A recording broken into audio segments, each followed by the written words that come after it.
Corona बहुत तेजी से फैल रहा है। कोरोना 5G से फैल रहा है। कोरोना कोरोना का नया स्ट्रेन बहुत ही खतरनाक है। कोई सरकार को बोलो 5G टेस्टिंग बंद करे। ये सब अफवाहें हैं। तो जानते हैं इस वीडियो में इसका वायरल सच। क्या वैक्सीन लगवाना बहुत ही ज़रूरी है? क्या वैक्सीन सबको लगना चाहिए? वैक्सीन के फ़ायदे क्या हैं? वैक्सीन लगने के बाद क्या हमें कोरोना नहीं हो सकता? बहुत सारे सवाल हैं। अब कोरोना कैसे अटैक करता है? क्या वाकई कोरोना वायरस फैलने में 5G? और आखिरी सवाल, क्या नाक में नींबू डालने से कोरोना वायरस सही हो सकता है? तो दोस्तों, इन सभी सवालों के जवाब हम देखते हैं इस वीडियो में, और वीडियो आखिरी तक देखिएगा क्योंकि हम आखिरी में बात करेंगे कोरोना वायरस फैलने के सबसे बड़े कारण और कोरोना वायरस से बचने के क्या उपाय हैं। क्या कोरोना वायरस को मात देने की वैक्सीन आ गई है? वो कौन सी वैक्सीन है जो कोरोना वायरस को मात दे सकती है? तो दोस्तों, मैं तेज प्रताप और स्वागत है आपका यमराज टेक नामक चैनल में। तो दोस्तों, चलिए शुरू करते हैं।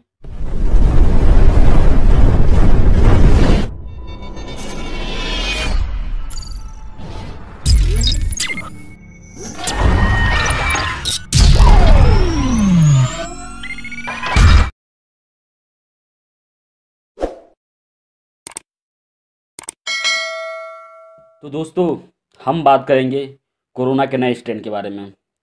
तो कोरोना का नया स्ट्रेन क्या है? तो दोस्तों, जैसा कि आप जानते हैं कि कोरोना का नया स्ट्रेन ब्रिटेन से पैदा हुआ था। यह कोरोना का एक दूसरा रूप है जो आरएनए प्रकार का होता है। इसमें लगभग 30,000 से अधिक जैनीन कोड्स पाए जाते हैं जो हमेशा अपने रूप को चेंज करते रहते हैं।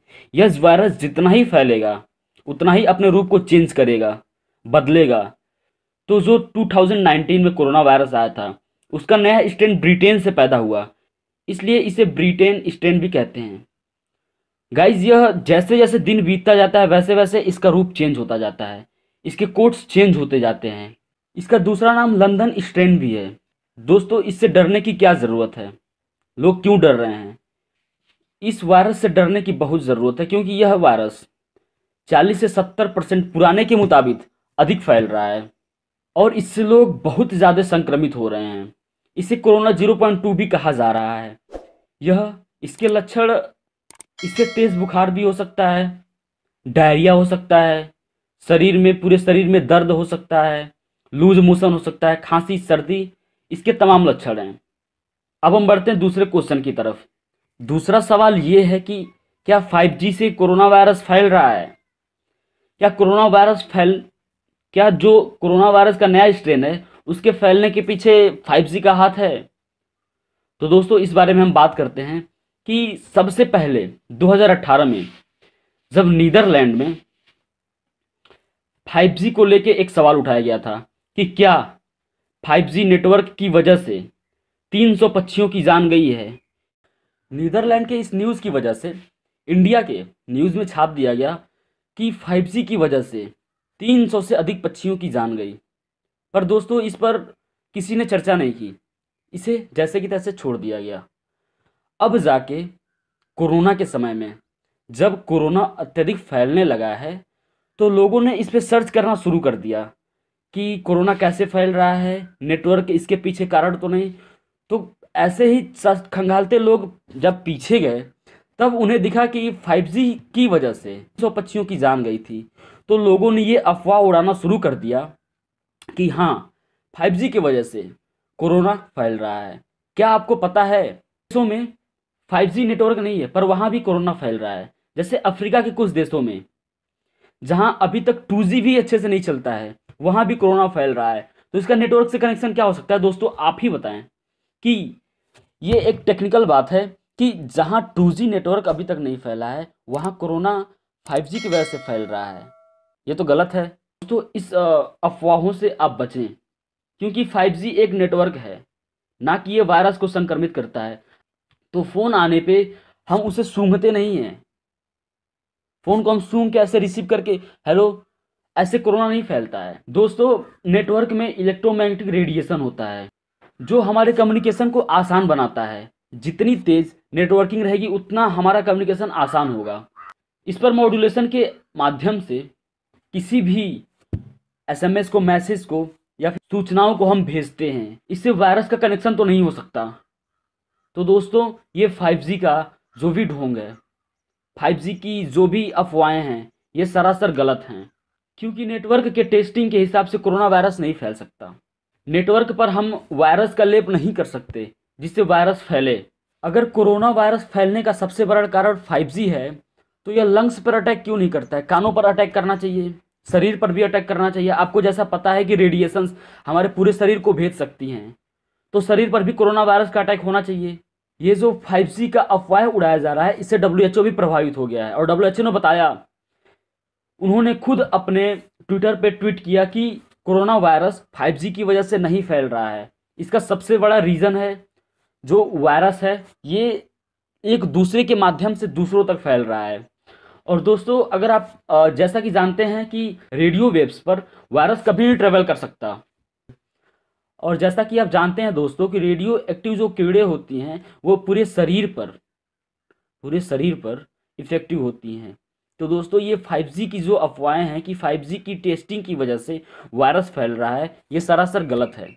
आप इन अफवाहों पर विश्वास ना करें, क्योंकि बहुत सारी अफवाहें हैं जो एक दूसरे को हानि पहुंचाती हैं। कोरोना वायरस से बचें और ये 5G की टेस्टिंग की अफवाहों पर विश्वास ना करें। क्या नाक में नींबू डालने से कोरोना सही हो जाता है? ये इस समय सोशल मीडिया में इतनी जोर से फैल रहा है कि सभी लोग इस चीज़ का प्रयास कर रहे हैं कि हम नाक में नींबू डालें तो कोरोना सही हो जाएगा। दोस्तों अगर नाक में नींबू डालने से कोरोना सही हो जाए तो हमारे वैज्ञानिक और डॉक्टर्स इतने पीछे नहीं रहते। ये भी एक तरह की बहुत बुरी अफवाह है। एक दिल्ली के कथित डॉक्टर ने बताया था कि नींबू डालने से सही हो जाता है। फिर डॉक्टर ने अपनी बात वापस ली और बोला कि ये नींबू डालने से सही नहीं होता, ऑक्सीजन की जगह नहीं ले सकता कोरोना। नींबू हम सिर्फ खा सकते हैं, सांस के द्वारा अंदर नहीं ले सकते। तो दोस्तों इस अफवाह पर भी आप विश्वास ना करें, क्योंकि नाक में नींबू डालने से हमारे शरीर में बहुत सारी प्रॉब्लम्स हो सकती हैं। यह खून का थक्का तक बना सकता है। और एक बीच ये भी फैल रहा था कि लवंग, कपूर का झांक लेने से, सांस लेने से उसको ऑक्सीजन की कमी की पूर्ति होती है।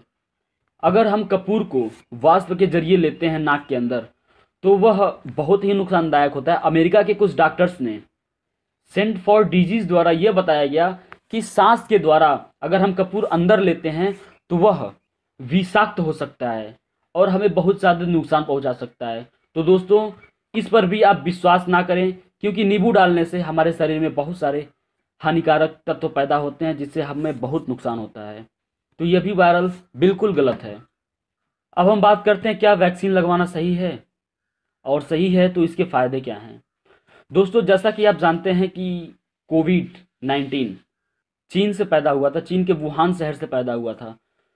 तो उसके बाद तब से हमारे डॉक्टर्स और इंजीनियर्स हर वक्त इस चीज़ का प्रयास करते रहे कि हम इसका वैक्सीन कैसे बनाएं।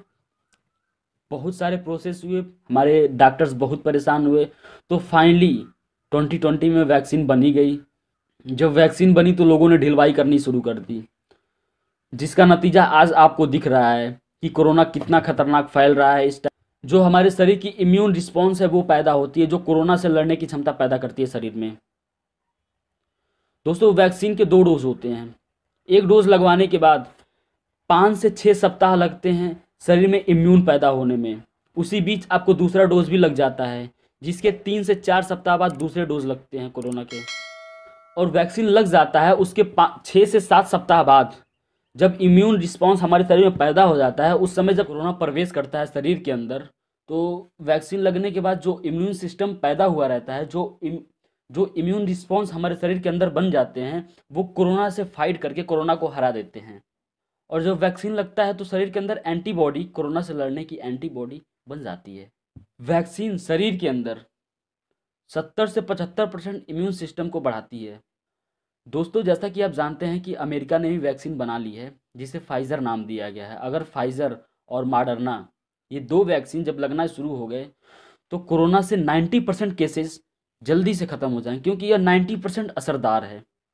जैसा कि आपको पता है कोरोना वैक्सीन लगने के बाद 5 से 6 सप्ताह लगते हैं हमारे शरीर के अंदर इम्यून रिस्पॉन्स बनने में। तो 5 से 6 सप्ताह तक आपको बिल्कुल सेफ रहना पड़ेगा वैक्सीन लगवाने के बाद। उसके बाद कोरोना से लड़ने की एंटीबॉडी आपके शरीर के अंदर बन जाएगी, फिर आप कोरोना को आसानी से हरा सकते हैं। दोस्तों, कई लोगों का सवाल है कि वैक्सीन लगवाना सही है या नहीं। तो वैक्सीन लगवाना बिल्कुल सही है। वैक्सीन सबको लगवाना चाहिए, क्योंकि वैक्सीन लगवाने के बाद शरीर के अंदर एंटीबॉडी बन जाती है, जिससे हमें कोरोना से लड़ने की क्षमता बढ़ जाती है। और अगर शरीर आपका एंटीबॉडी बनाने में कम सक्षम होता है, तो भी आपके शरीर में कुछ पॉइंट्स हो जाते हैं, बन जाते हैं, जो कोरोना से लड़ने में बहुत ज़्यादा सहमति देते हैं। तो वैक्सीन सबको लगवाएं, हर व्यक्ति को लगवाएं। अब तो 18+ भी वैक्सीन लग रहा है, तो वैक्सीन सबको लगवाना बहुत ही ज़रूरी है अगर कोरोना से बचना है तो। अभी हाल फिलहाल में ही मनमोहन सिंह को कोरोना हो गया था, कोरोना से ग्रसित हो गए थे। तो उन्होंने पहले वैक्सीन लगवा लिया था, जिससे वो कोरोना से बस मात्र कुछ ही दिन पीड़ित रहे। उसके बाद उनकी एंटीबॉडी काम कर गई और वो सही हो गए और वापस अपने घर को चले गए। तो दोस्तों, मेरी आपसे यही विनम्र निवेदन है कि फालतू के अफवाहों पर विशेष ध्यान ना दें, अपने शरीर को सेहतमंद रखें और कोरोना से बचें। मास्क लगा के रखें, सैनिटाइज़र का यूज़ हमेशा करते रहें, और नींबू 5G वगैरह की तरफ बिल्कुल ध्यान ना दें, क्योंकि ये अफवाहें हैं। क्योंकि 5G, जैसा कि आप जानते हैं कि 5G रेडिएशन है, तो रेडिएशन में हम कभी भी कोरोना वायरस का लेप नहीं कर सकते जिससे लोगों को कोरोना वायरस फैले। तो आप इन अफवाहों पे विशेष ध्यान ना दें, आप मास्क लगाकर अपने को सेफ रखें। तो दोस्तों, इसी के साथ धन्यवाद। और वीडियो अच्छी लगे तो चैनल को सब्सक्राइब करें, लाइक करें और अधिक से अधिक शेयर करें, और सबको बताएं कि कोरोना वायरस फैलने का कारण 5G नहीं है। नींबू से कोरोना वायरस सही नहीं हो सकता। धन्यवाद। जय हिंद।